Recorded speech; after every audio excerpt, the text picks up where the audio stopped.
Hi everybody, welcome to my kitchen. Welcome to Karen's Sizzle and Spice. I'm excited about the recipe today. I made this for a holiday party just the other day. This is a Mexican street corn dip. This is the dip that everybody's gonna want the recipe for, trust me. This is what we're gonna need today. We're gonna need some corn on the cob. I'm lucky enough that it's still corn season at the farm stand, so I'm able to get it fresh. If you can't, you can buy a corn on the cob, I think just about year round in the grocery store. And I do suppose that frozen corn would work all right, but the fresher the corn, the better this dip's gonna be. We're gonna need some cilantro, because I like saying it. I'll say it, Eddie. Cilantro. Cilantro. We're gonna use that. We're gonna use some onion. Of course, in Mexican, we're gonna need some limes.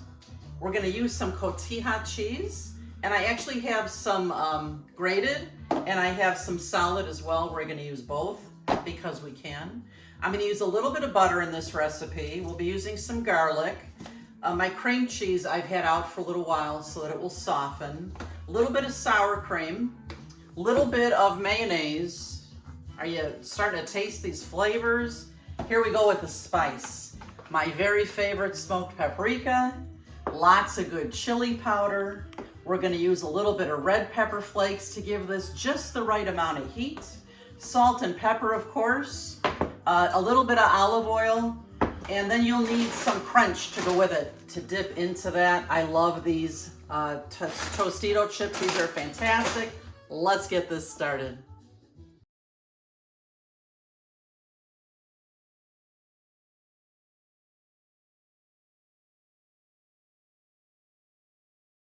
So the first thing I'm gonna do for this is, you see I've cut off all the ends of my corn. I'm gonna show you how I'm gonna cut all those kernels off of the cob. Just like this, I take off the end. This way, it gives me a stationary part that I can hold it very steady so I don't cut myself. And you know what? I want this dish to look beautiful.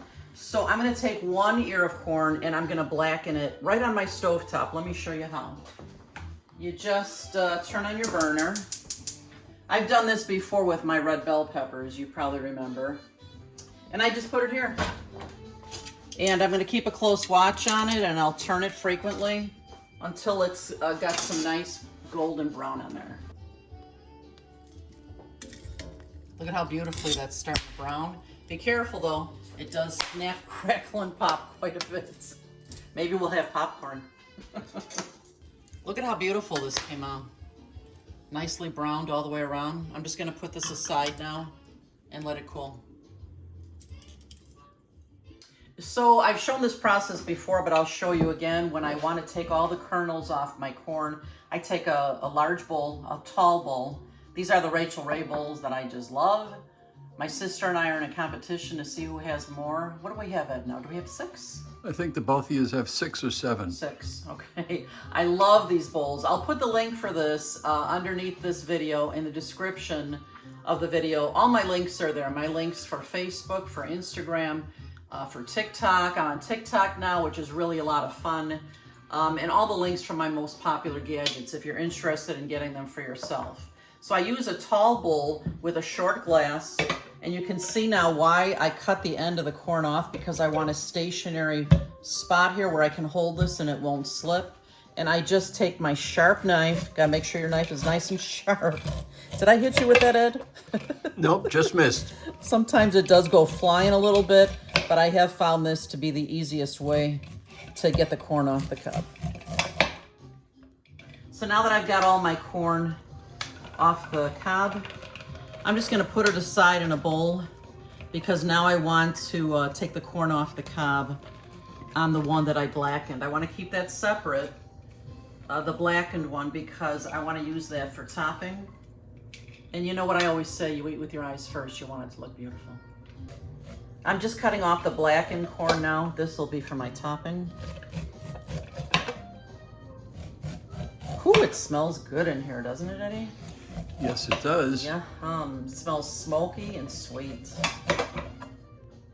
I'm just cutting up some onion next. Just about a medium-sized onion. I love sweet onions. I always get sweet onion. And these never make me cry. I refrigerate my onions so that they don't. Now that I've got my onions chopped up, I'm gonna take 3 cloves of garlic and just press them right into my onion because they'll all go into the pan at the same time. The next step is I'm going to get all my spice mix ready. I've got some great chili powder here, and I'm actually gonna use 2 tablespoons of this chili powder. You guys are gonna love this flavor. Let's see, I use this smoked paprika so much, we're gonna use the rest of the bottle. There's 1. And I can't believe I'm out of smoked paprika. You'll have to go to the store for me, Eddie. I don't think I can go a day without this. Okay. So our smoked paprika, and then I'm gonna use very little, not very little, but maybe half of the red pepper flakes. Gonna throw that in there. And we're gonna put a couple of pinches of salt in here. Since I ran out of the smoked paprika, I do have regular paprika, and you can absolutely use that as well. So I'll put another tablespoon of that right into my mix here. Then I'm just gonna give this a good stir here. I'm just laughing because as I look down at the floor here, thank God I've got Eddie. He's such a great cleanup crew for me, such a great cameraman. I don't know what I'd do without him. Sous chef, he's just terrific. I'm just getting some of my toppings ready here before we start to cook everything together. I'm just chopping up my cilantro, and use as much cilantro as you like. Sometimes I eat foods that have too much. I don't care for it, but a bit of cilantro is pretty magical. I'm just gonna squeeze a few limes here and put it aside, ready to go for a couple of things. I always like to roll my citrus. It kind of gets the juices flowing. And then I'm just gonna squeeze them in here. I've got a nice sized skillet, nice and hot here. I'm gonna add a little bit of olive oil to my pan. And I'm gonna add my onion and my garlic to my pan here. Ooh, I love the sizzle. I'm just gonna give this a good stir. And we're gonna let this saute for a few minutes.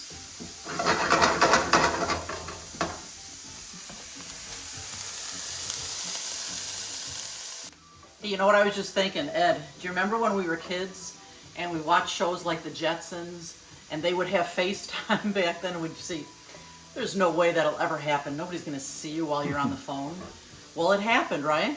Right? Yes. So now, do you think smell-o-vision will ever happen? I wouldn't be surprised if someday technology makes it where someone's cooking and everybody who's watching can smell it. Wouldn't that be fantastic? Yeah, you might be right. Because these onions and garlic smell wonderful. I've given them a few minutes to saute here. So next, I'm going to add all my corn, not the browned corn. That blackened corn will go on the top of my mixture. This is the raw corn. We're going to put that in. We're going to take just 1 teaspoon of the spice mix and sprinkle that over. I'm also putting in a couple more pinches of salt because, you know, corn begs for salt. There we go. A little bit of pepper. I love black pepper.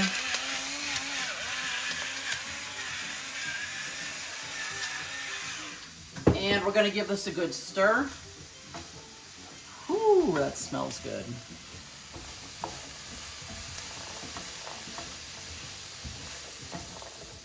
Okay, friends, now that my corn has cooked here for a good 4 minutes on medium, I'm actually going to turn my heat down to low. And I'm going to add this whole 8 ounces of cream cheese into my pan. And then I'm going to add 1/3 cup of mayo. I'm sorry, this is not mayo. It's sour cream, Ed. Don't say My mayo fault. again. My fault. Yeah, 1/3 cup of sour cream. There we go. Then we're going to give this a good stir till all the cheeses are melted.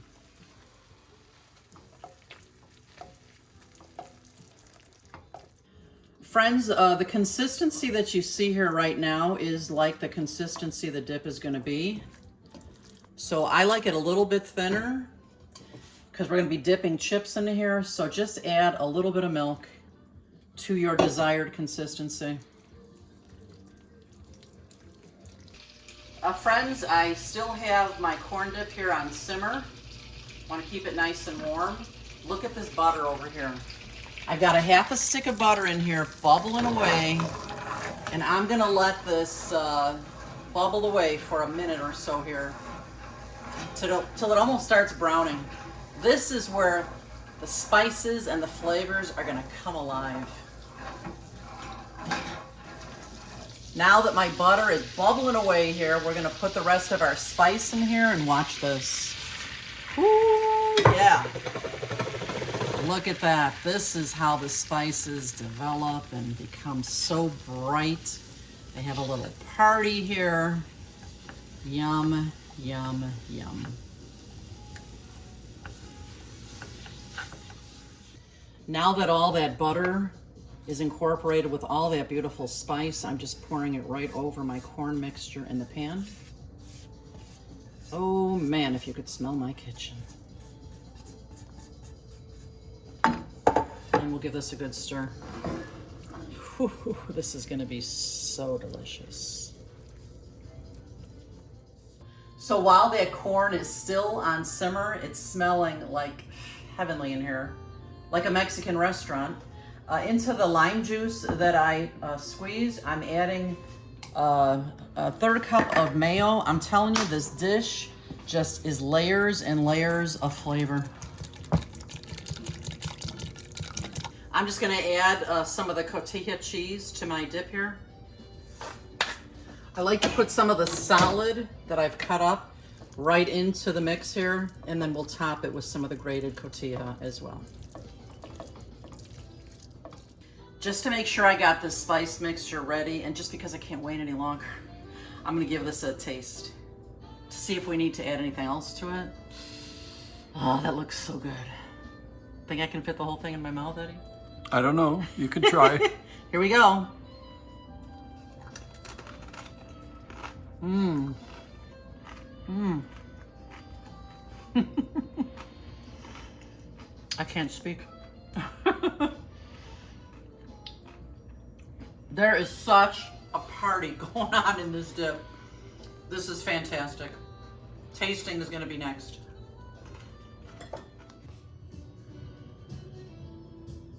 Friends, it's time for this dip. This smells so fantastic. I've got this gorgeous bowl to put it in. You know why, don't you, Eddie? Do you know why? Because you eat with your eyes first. Absolutely. And we want this to look as gorgeous as it tastes. I'm gonna pour, I think I can fit the whole thing in here. Look at that, I can. Look at how gorgeous that dip is. Now, for all the toppings to make it more gorgeous, here we go. That corn that we grilled, the blackened corn, we're gonna put some of that on top. And then I mix that mayo and lime. I'm telling you, this one has layers and layers of flavors. It's amazing. Look at that. Put some of that on. I'm gonna put some of the grated cotija cheese on top, just like this. Some cilantro. Bam, bam, bam. And you guys know what's next. It's the tasting. Start with this. Thanks for all your help, honey. Of course, anytime. You're the best. The best. And this dip, you know, I know I just made it a couple days ago for a party, but I tell you, I'm ready for another bowl of you. Yeah, this looks like it just came from a restaurant. It's gorgeous. Everybody loved it. I'm telling you, everybody's gonna ask you for the recipe for this one, and they'll ask you to make it for every party that you come to. Let's give it a taste. See if it's as good as it was the other day. Oh yeah, look at that. Mmm. Mmm. Mmm. Here you go, honey. No problem. Here you go. You don't see what happened. That's all right. We're not always perfect. That's okay. That's okay. I'm into this and I'm not stopping. Into these Southwest flavors. You know what I'm going to add to my next bite? I'm going to actually add some more lime. You can add as much lime as you like. You can add as much cheese as you like. I've told you that before. Whatever you like. Maybe I'll stop eating too, guys, till I let you guys go. Thanks so much for being here. I hope this becomes one of your family and friends' favorites. Thank you so much for being here today, and make sure you come back often. And you know what? Share my videos with your friends, because if you like them, your friends are going to like them too. And don't forget to subscribe. Thanks so much. We'll see you next time. Bye-bye. Okay.